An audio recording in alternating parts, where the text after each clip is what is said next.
খবর আইসে একখানা যাওন লাগে, তো যাইতে হবে। তো কি করবাম, রান্না বাড়া করছি না, তো যেহেতু আছে যদি রান্না বাড়া করে থুয়ে যাইতেই হবে।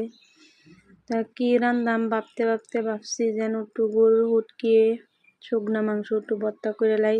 তো ভর্তা করার জন্য একটু শেষে নিলাম পাটার মধ্যে।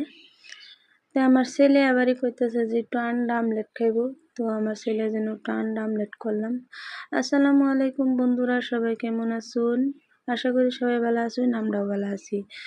তো আমি আজকে যেহেতু একখানে যাইতে হবে, তার জন্য আমি একটু পুলি করতেছি কুমড়ো পাতা দিয়া, চাপা দিয়া। কে কে আপনারা খাইতে ভালোবাসেন সবাই একটু কমেন্ট করবেন।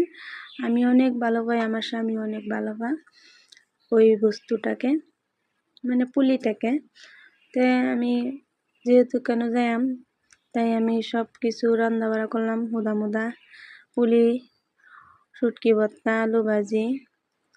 তারপরে আমি একটু খাওয়া দাওয়া করে একটু সাজুগুজু করলাম। তো গরিব মানুষ আর কত সুন্দর করে সাজবাম, যেহেতু আমরা গ্রামের মেয়ে। তো খাওয়া দেয়া বাড়ি হলাম। তারপরে আমাদের গ্রামের রাস্তাটা দেখলানি তো কেমন। তো এইখানে যাই হেরা টমটম উঠলাগো। তারপরে আমার মেয়ে বাস হয়েছে, যে হ্যাঁ ভাবছে আমি তারে লয়ে যাম। তো অনেক খুশি হয়ে নাচতেছে। তো যেহেতু কি নিছি না, তাই এর মনটা খারাপ। তো আমাদের গ্রামের দৃশ্যটা দেখেন কেমন।